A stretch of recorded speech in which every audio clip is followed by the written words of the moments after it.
What is good and welcome? It's time for your favorite pre-match segment for the first time in 2026. That's right, boys and girls, children of all ages, we're back. Defenders of the Bank here on One More Sleep. You know my voice. It's the Scarf. J.R. Liebert coming to you live from whatever's behind me here in beautiful Lawndale, California, and from across the interwebs with his fancy new sound dampening background there. He's kind of half and half right now. Well, actually like maybe 65-35 going on with the wall back there. I give you the Cowboy Chris himself, LAFC Laugh. Oh, yeehaw. Thank you, partner. Hey, look, it's awesome to be back. And yeah, I know you said sound muffling, and I bet a lot of people listening are like, great, why don't you move the sound muffling right in front of your face? But no, that's okay. It's a new year. We're excited about everything, man. I'm pumped. Hey, thanks for having me back, JR. Absolutely. And look, Philly hasn't gone anywhere. He's been calling a bunch of different matches over these last couple of days. Although, by the way, so did Lafferty tonight. So Lafferty's pulling double duty tonight here on Defenders. But don't worry, Philly's not going anywhere. We got all kinds of fun stuff planned for you all this year. And if you are joining Defenders of the Bank content for the very first time, please understand what One More Sleep is. The night before every match, we do a match preview show so that while you are on your way out to BMO Stadium or down the road 13 miles to Carson, or in this case, out to the beautiful polo grounds of the Coachella Valley, for the first and only time this season, we will be playing in the Coachella Valley Invitational. That's what this is for. So you can get a little smarter. You can know who you're there to go watch. You can know some keys to the game. Although this one is kind of One More Sleep light in the fact that, look, we expect to see 20 to 25 different players on both sides tomorrow. We have no idea yet who Marc Dos Santos is going to run out for his starting 11 for the start of the season. Thank you all for the love on the background. We're trying a couple of new things here, like we said. So I think we settled upon a good one here. So this is a little bit of a preview for the match. And again, it's tomorrow, Sunday, February 8th. At noon. Yes, Super Bowl Sunday. Super Bowl kicks off several hours later. Super Bowl Sunday, February 8th at noon as part of the Coachella Valley Invitational. And Lafferty, it's a good old LA versus New York. LAFC versus NYCFC. The Pigeons against the black and gold. And it should be fun out there at Coachella Valley. You and I have both had the pleasure of attending. It's true. I attended last year, and in your steed, you weren't able to make it due to your professional obligations, and gracious enough to get me there the media pass. And afterwards, that was where we had the opportunity to interview Mark Delgado last year. That was really cool. So we welcomed him in. Yeah, the Coachella Valley Invitational, that was my first time going last year. Really cool experience. I had never been out there before. Never really experienced anything like it, especially for LAFC. So it was amazing to get to go out there. I will say that if you're going out tomorrow, I sure hope you splurged for the VIP pass, which gets you in some shade, which gets you access to food and water. Otherwise, you are out there baking in the sun. So make sure that you hydrate. Make sure you bring water with you. If you're going to tailgate beforehand, tailgate with water and electrolytes, because that's the only way you're going to get through it in that heat. I think it was like 85 to 90 degrees out there today. Yeah, it's going to be pretty warm out there in the Coachella Valley. The other thing I want to advise everybody of, you also get fantastic access. You get very, very close to the sidelines. I'm telling you right now, you don't even need the VIP pass to get literally an arm's distance away from most of these players, providing that team security Paul allows you to. Don't forget about that. If you want to go ahead and cross team security Paul, that's up to you. But I'll say this. If you are an autograph seeker, a selfie seeker, if you just want to high five some of your favorite LAFC players, if there's somebody on NYCFC that you want to boo or you want to cheer against, they will hear you. It's like back in the day going to an LMU basketball game. There aren't that many people out there. Everybody will hear everything. You'll actually be able to hear tactics out there on the pitch, which is kind of fun. But I'm telling you right now, it is a great way to get access to these players. So really, really cool. Look, last season was a great one for LAFC towards the end. Obviously, the signing of Sonny changed the whole orbit of what LAFC thought was capable. This year, we get a full season of Sun in LAFC for sure, but an even more of a charmed season for NYCFC. They went all the way to the conference finals where they lost, of course, to Inter Miami and Lionel Messi on their way to the championship. They wound up placing 5th in the East, scoring 50 goals and allowing 44, winning exactly half of their matches on the season, 17 wins, 12 losses, and 5 draws, the exact same number of wins that LAFC had over the course of 2025. But that's not what we're here for. We're not looking in the rear view, Lafferty. We're looking straight towards the windshield. And look, couple of players to watch. Let's talk first real quick about NYCFC, and then we'll get into all the LAFC stuff that we want to talk about. A player that came over late in the season last year, Nicolas Fernandez-Mercado, 3 goals, 1 assist in 11 matches. He is a designated player that they are expecting a lot from.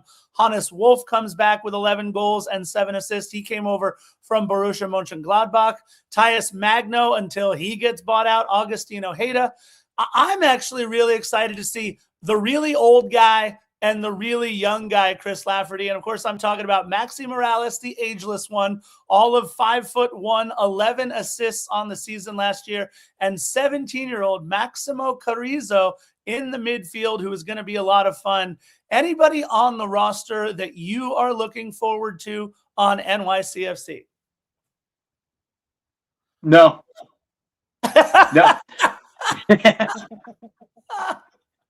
I like when you go on and there's the thing. I like when you go on and you mention everybody, like the entire roster. And it's like, well, you pretty much covered them all. So, yeah, I'm watching the coach tomorrow. I don't know what you want from me.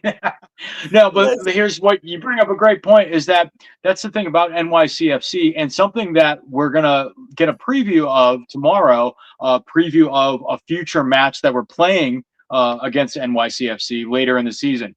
Be that May, be that October. If it has to get moved again, we don't know. But at some point, we're going to play them in the season. So I'm just looking forward to the opportunity for our guys to get a glimpse at future competition of who they're going to be playing in a rare Eastern Conference matchup. Yeah, listen, there are a couple of quality players in the midfield, James Sands and Andreas Pereira, that I think are a lot of fun to watch. Their goalkeeper is Matt Freese. But Lafferty, it's very possible we'll see one, if not both, of their backups, whom LAFC fans should be familiar with, at least one of them. Philly made fun of me the last time I brought up Greg Ranjitsingh and the fact that he was an emergency goalkeeper brought in by LAFC for about 6 minutes a couple of times. But Tomas Romero, formerly, I believe, of the Georgetown Hoyas and LAFC, he is their backup. That is the LAFC connections that we have. I do want to mention a couple of other small things. Alonso Martinez, 17 goals last season in a great season for NYCFC, ruptured his ACL, much like what happened down the road in Carson, where Ricky Pooch got hurt in training for this next season.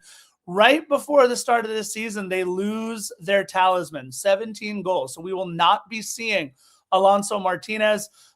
One other player I want to make sure we mention from NYCFC, former Melbourne City FC defender Kai Trewin, the 24-year-old, comes over to NYCFC. He was Melbourne City's Player of the Year and made Team of the Season in the A-League, which we know we do have a lot of people that listen to Defenders of the Bank that love the A-League out there. Shout out to Bam and Monty and everybody else who follows A-League football. So I do want to mention he is going to be expected to contribute both offensively and defensively for NYCFC. They also have a brand new sporting director, Todd Donovan, longtime MLSer who came over from Sacramento Republic. But they also have this. If you're not watching, this is Skyscraper, everybody.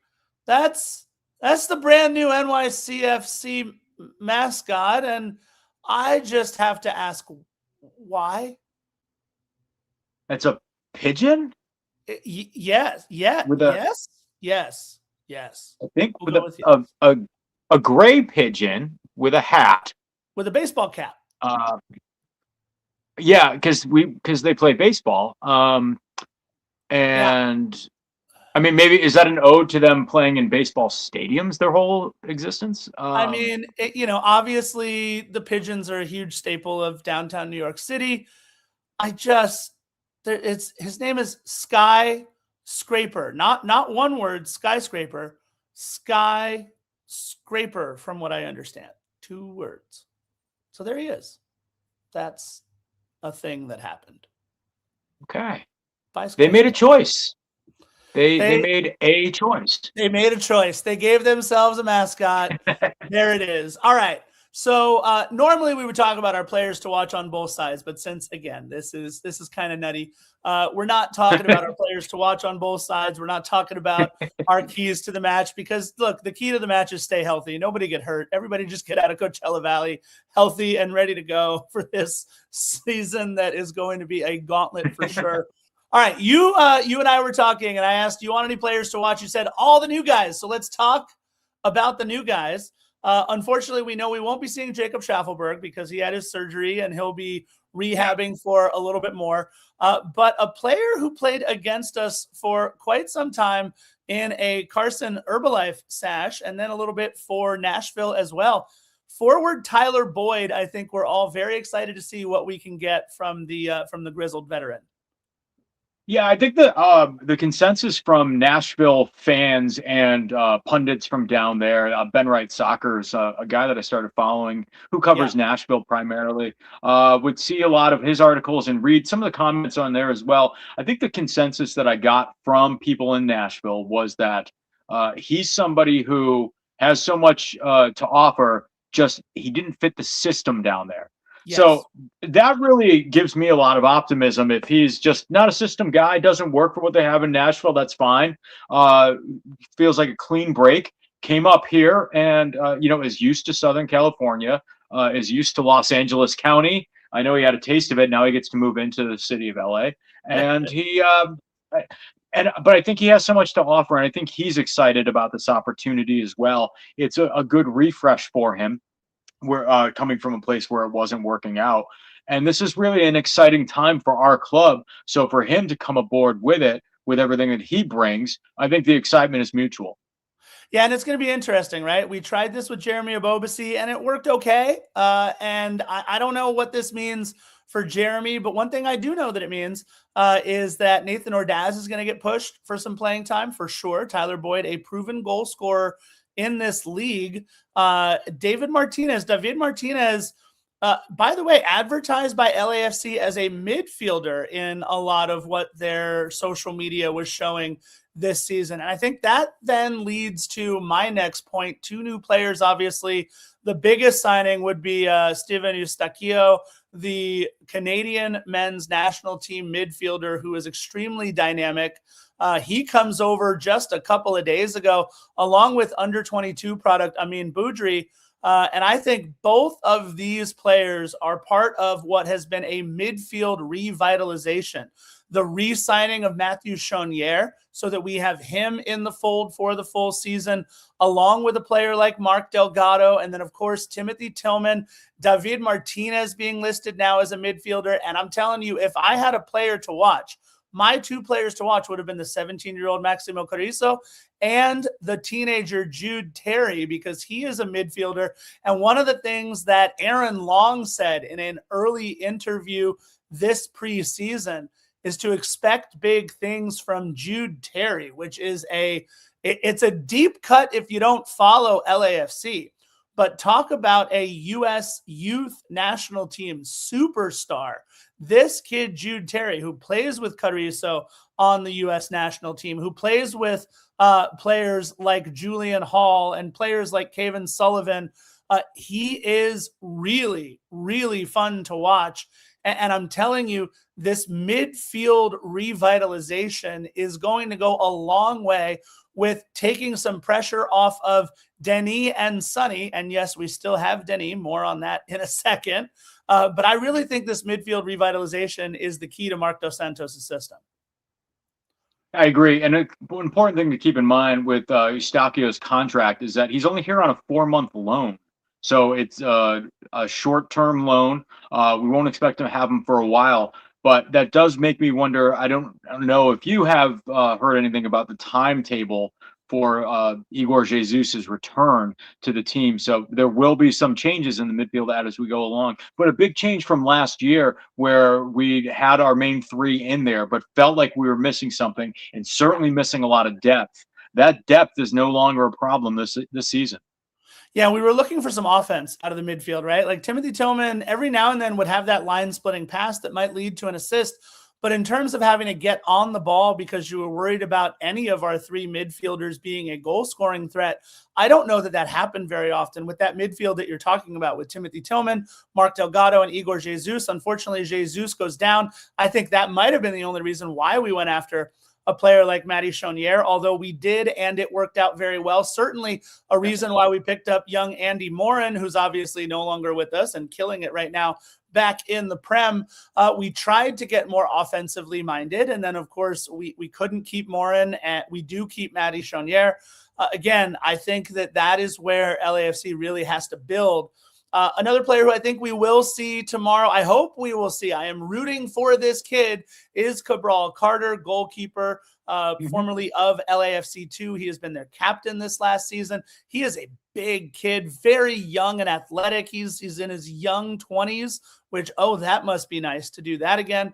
But I'll tell you, I think Cabral Carter, with what we saw from backup Tomas Hasal last season, the door is open for somebody like Cabral Carter to come in and show some things in practice, show some things in training, maybe show some things at Coachella, maybe show some things in like an Open Cup or a Leagues Cup or something like that. And I think we are going to see some very, very good things from Cabral Carter. And then one last player that I want to make sure we mention is Lorenzo Della Valle. I think we are going to see, like last season, Lafferty, you were on the case. You were there. You were one of the few that got to see Lorenzo Della Valle play last season, because after he played in the Coachella Valley Invitational, he was not heard from again. Yeah, I'm breathing rarefied air as a person who got to say that he saw him play. It was very exciting because when he came over in 2024, shortly after arriving, he had his ACL injury in training, did not get to see the pitch for us. And he's someone that was highly touted and somebody highly regarded as kind of a student or a mentee of Giorgio Chiellini. And so that alone comes with a lot of excitement, knowing that he's got the endorsement of a legend like Giorgio. And we just have not been able to get to see him on the pitch yet. We had a little bit of a taste at Coachella last year. And like you said, he didn't really make it anywhere after that. The injuries kind of reoccurred and piled up on him again. And he was back on the sidelines for us. So, yes, great to see Lorenzo Della Valle there, because now we finally get to know what we have with him. And what we saw from him last year at Coachella Valley was very encouraging. He's a very tough, stout guy. He's built really stocky. He doesn't necessarily look like it when you look at pictures or in videos, but out on the field, he's a very sturdy guy. And so on the back line, I'm excited about a player like his caliber. Yeah, a lot of people were wondering, would we bring in a signing or two on the back line? We kind of do if Lorenzo is healthy this season, a player who we didn't see last season. One last person I want to make sure that we mention. If you're looking for Ante Razov on the sideline, he is no longer with the club. Our assistant coach, who had been with us since the very beginning, 2018, a coach who, as a player, also scored well over 100 goals in this league, and a coach who was a fantastic interview and a really fun person to talk to when you got the chance. He's pursuing other opportunities. So we will see what it looks like without Coach Ante Razov there on the sideline. Obviously, we know that it's Mark Dos Santos's sideline now. It's still John Thorrington's team, if you ask anybody who follows LAFC closely. And something that has come across the radar, obviously, John Thorrington has been mentioned quite a bit. Denis Bouanga has been mentioned quite a bit. Is this rumor with Fluminense and Denis Bouanga? The number that seems to have been settled on is $15 million. Although I went on another podcast, the show that I host every week called Soccer in 60 on Fox Sports 1270. I said that I don't think 15 million was enough money for Denis Bouanga. I also don't think right now, if you make that move, you are starting the Mark Dos Santos era off with any help whatsoever. You could not be making Mark's job any harder. You could not be making the seat under John Thorrington any hotter at that point. And look, I appreciate all the Fluminense fans who have been in our chat, who have been on social media, who have been just hounding everything that is black and gold, saying free Bouanga and this and that. I don't know that Denis Bouanga necessarily wants to leave for Fluminense. I think Denis Bouanga would be really happy taking $15 million from LAFC. And I'm going to say this. 98 goals scored over the last 3 years in a black and gold shirt, not to mention representing his country of Gabon in a way that very few players have ever represented that country. It is absolutely ludicrous to think that there is a possibility we could lose him early in the season to Fluminense, but Lafferty, the possibility is very real. It's very real, and it's starting to feel real, which is scary to me. Because I look at the momentum that this team has right now, and the impact that Son had coming in here turned our season around last year. I mean, it was just undeniable. We were going almost nowhere before he got here, and we were kind of just treading water as a lower playoff seed team. And then we believed, and then we had hope. And the duo of Sonny and Bouanga was just lights out. I mean, if you can put them up against the top teams in the league, and we hold our own, if not win, no matter what. And it's just, they're a duo that I believed in with the very short time that they had to build their chemistry and to really gel. And they did spectacularly. So to have a full off season and a full season under their belt, I really think that makes us such a dangerous team, where I'd be ready to put us at MLS Cup champions with the prospect of those two playing a full year together. And so the possibility now and the prospect of having that ripped away at this moment, this is the absolute worst timing for these rumors to be starting and for the possibility to be taking place. One more thing. You want to make $15 million by going to Fluminense, great. Play a full season alongside Son Heung-min, Denis Bouanga. We know how good you are when everybody else is hurt, when you have 2 and 3 defenders on you over the course of 34 games. We saw what you've been able to do over the last 3 seasons, 98 goals, becoming our franchise's all-time leading scorer, becoming LAFC's all-time leading scorer. Imagine a full season with Sonny, Denis. The money that you will make if you want to leave after this season, after you and Sonny plow through the CONCACAF Champions Cup, which starts soon, after you and Sonny plow through the MLS playoffs on our way to our second title at the end of 2026, before all the things get weird with a split season and a half season and a quarter season and a partridge in a pear tree. You want to make more money, Denis? Stay in that beautiful black and gold jersey for one more full season. Rewrite all of LAFC's record books alongside Sonny. Grab another couple of trophies and then put yourself back out on the market after that. Sure, no LAFC supporter will begrudge you. And by the way, it's hard to begrudge him now because we understand. But if you leave after next season, Denis, the money will be there. The offers will likely be better than Fluminense, and it will be way, way more lucrative for both LAFC and for you in the long run. So please, please stay. please stay. That being said, Chris Lafferty, we got to go. I know that the most important question that all the LAFC faithful, dare I say the millions and millions, want to know is, when is your next race? And can they watch you via drone footage or anything else? Well, yeah, for those of you just new tuning into the podcast, and those returning, you're rolling your eyes already, because guess what? I'm going to talk about running for a moment. I'm running a race tomorrow. It's my second race of the year. I ran a race earlier with the Chero and with Oso from the Cuervos. We ran a 10K up in the valley.